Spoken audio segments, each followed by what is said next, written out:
inyo eh, mahirap magtanggol sa mali. Kasi, kahit anong gawin mo, hindi mo maipagtatanggol kasi mali eh. Wala kang makikitang nakalagay sa circular ng COA or ng DepEd na ang dapat na mag-disburse ay BPSG. Wala kang makikita eh. Mali. Mahirap talaga magtanggol ng mali. Kaya nga ako, BBM ako eh. Ferdinand Bongbong Marcos ako eh, kasi madaling ipagtanggol eh, kasi puro tama. Puro tama at walang katiwalian. Kaya nga BBM ako eh, kasi madaling ipagtanggol si BBM. Madaling ipagtanggol ang presidente dahil walang katiwalian. Malinis ang record. Kahit ngayong SALN niya eh. Pinaka-clear na SALN. Nung tumakbo siya, 2016, pinaka-clear na SALN. Wala kang masabi na kahit yung kanyang mga kalaban hindi nga nakapagsalita tungkol sa SALN niya dahil pinaka-clear, pinaka-malinis na SALN. Diba? Kaya nga ako nag-BBM eh, kasi si Pangulong BBM, madaling ipagtanggol. Kasi hindi siya korap eh. Diba? Mahirap kasi mga guys yung magtanggol sa mali. Okay, yan na. Send na, no? So, kaya kayo ito ha, sabihin ko sa inyo, hanap kayo ng politiko na madaling ipagtanggol. Kaya nagpapasalamat na ako na ang Pangulo ko madaling ipagtanggol. Mahirap magtanggol sa mali. Ito, katulad ng ginagawa nyo ngayon, ito ilatag ko sa inyo mga DDS. Makinig kayo mga DDS, makinig kayong lahat mga DDS. Si Digong, ang hirap ipagtanggol ni Digong, di ba?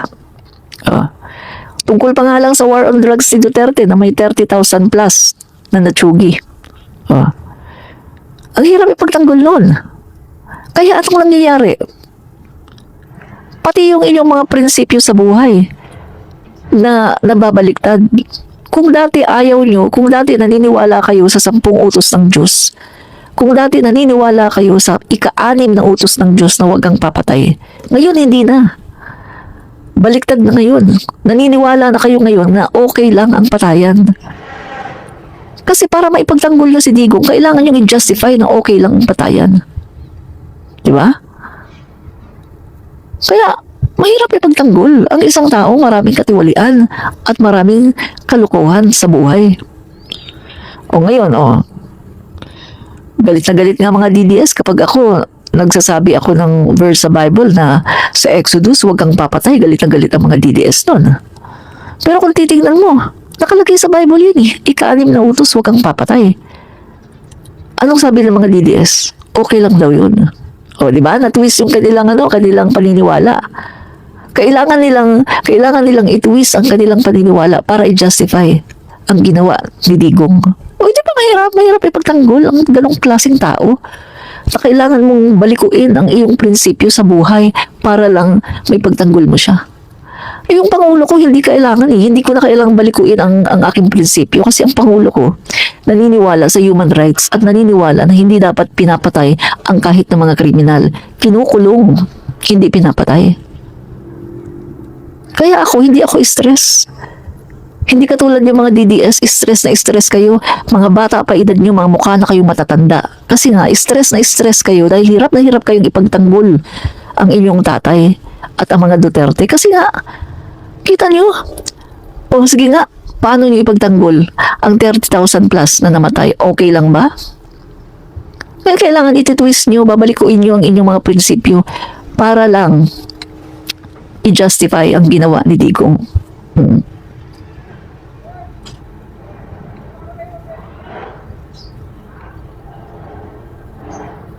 Yan. So ito pa ha, bakit mahirap ipagtanggol si Digong? Yung mga nakikita natin na si Digong ay nangahalik ng mga babae. Kaliwat kanan, nangahalik ng mga babae sa labi. Philippine television. Sige nga, ipagtanggol niyo yun.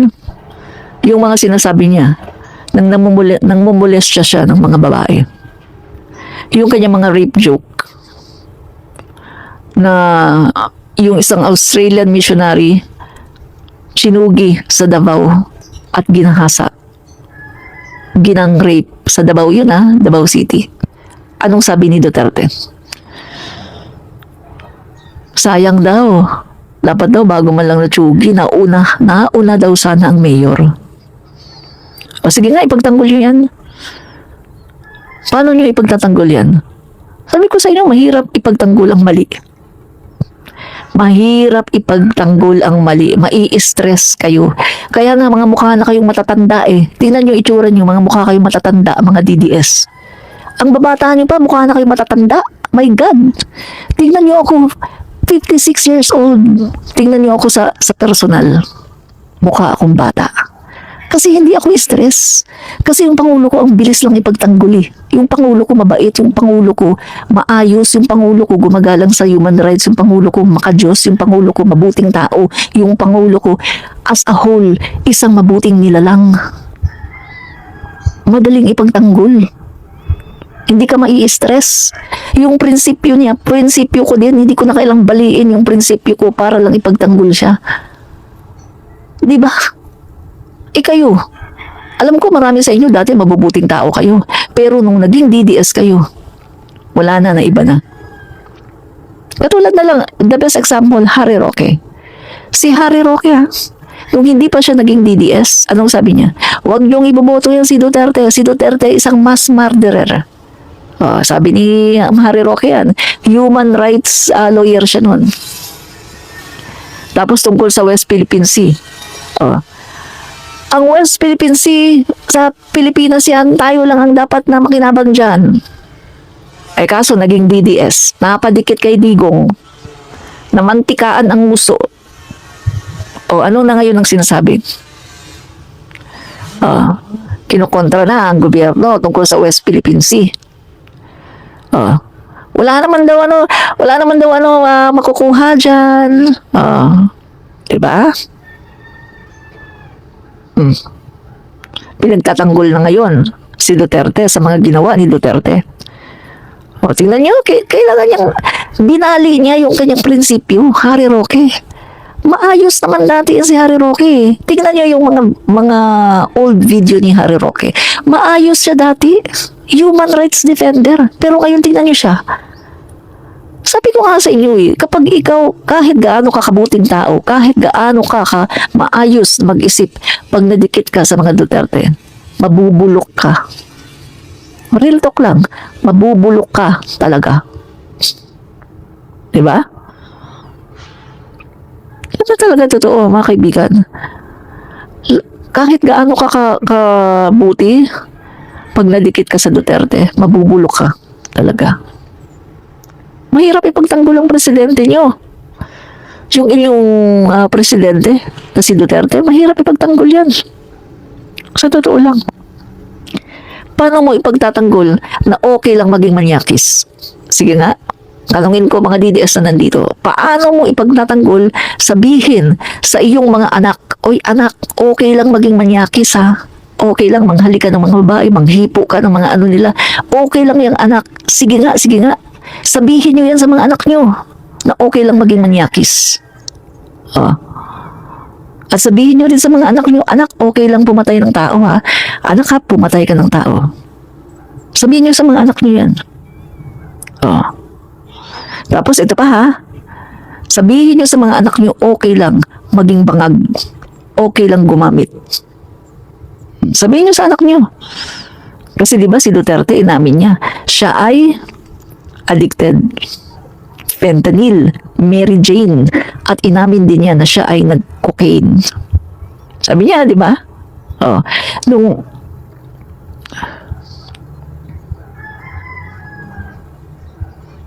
sinabi niya yan sa isang interview. Natatandaan ko yan, Interview niya kay Loren Badoy at saka kay Mark Lopez. Sabi niya, lahat naman tayo ng kabataan natin naggaganon daw. Nagko-cocaine. Inamin niya.